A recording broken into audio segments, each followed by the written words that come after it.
was intangible as well as tangible, full of possibilities as well as facts. All that would ever exist exploded and expanded across an endlessly dark abyss.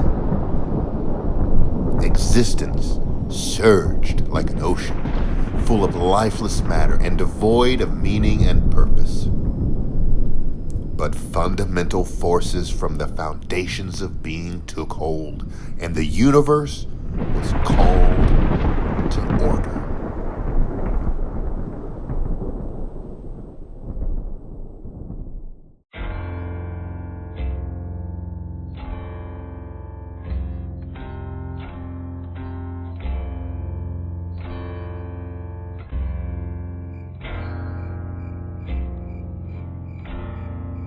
Perhaps at first, consciousness was nothing more than an awareness of time, the sense that things could change, that even though the present was safe, soon it might not be.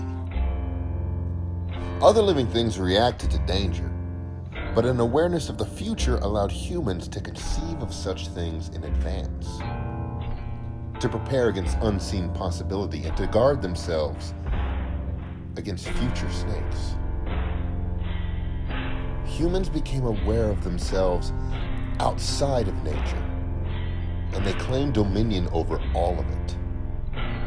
They imagined order in the chaos, and then, with thought, word, and action, they brought that order into being.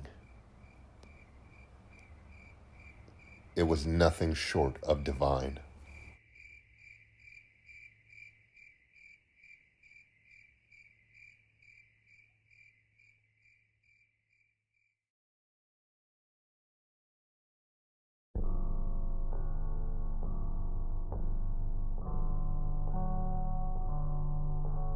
Knowledge came at a cost. Confronting danger showed humans just how unprepared for the world they might be. It stripped away their vanities and showed them how naked they truly were. These terrified creatures now understood, and what they understood was awful. Existence was a violent storm of mental, relational, and physical turmoil, with humans cast adrift and cursed with an awareness of their fate. They knew one day they would certainly die. But knowledge also gave them power, terrible, horrible, damnable power. Knowing hurt teaches how to hurt, and pain became a weapon powered by imagination. And these humans discovered the snakes within themselves. The box opened. The knowledge of good and evil came pouring out, and the war between heaven and hell began.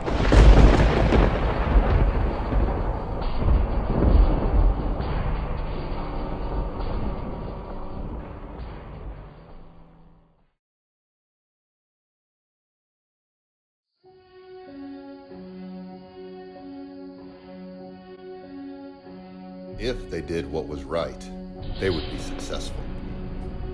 But if they didn't, if they got lazy and forgot that the dangers of life were real, then consequences were waiting, crouching, ready to strike. When a bad harvest came, some chose to curse life and blame the world for being unkind.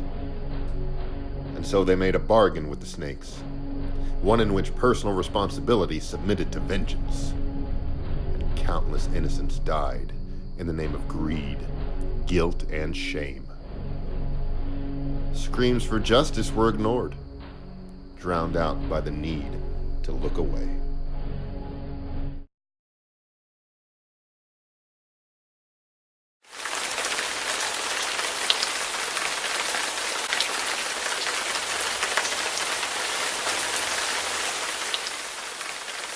The bargain with snakes bred oppression, and oppression, left unchecked, consumes itself.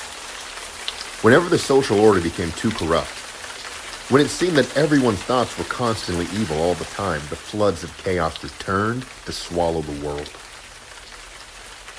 Money and class hold value only as long as the social contract remains intact. But when that contract is broken, money and class wash away just like everything else. Only intangibles, like honesty, courage, and resolve, offered any solid ground during the storms. Only they offer the hope of beginning again.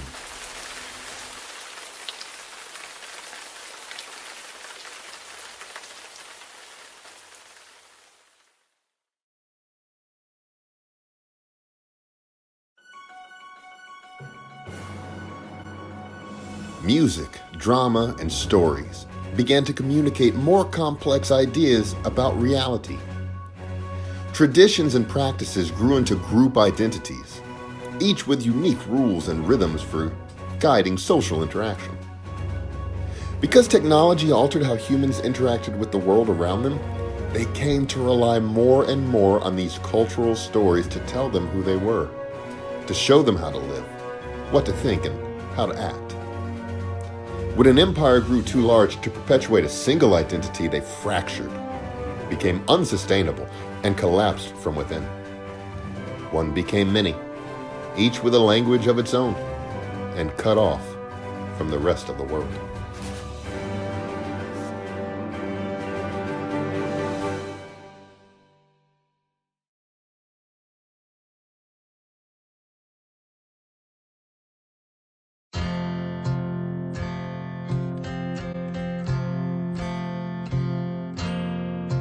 Humans from every culture began to look deeper into the chaos, beyond their immediate ever-present natural world and out into the heavens, into the realm of possibilities. There, they mapped the stars, made covenants with the transcendent, and wrestled with their highest ideals. They bargained with the future as if it were a parent, knowing it could be cruel, but hoping, praying it would be kind. And thus began a story of order and chaos, of nature and culture, of the Divine Mother and Divine Father offering their holy child, the dying believer, the human who knows their death is certain, cruel, and forever, but chooses to love being with all that they have, heart, mind, soul, and body, so that they might break the silence of eternity. If only for a moment.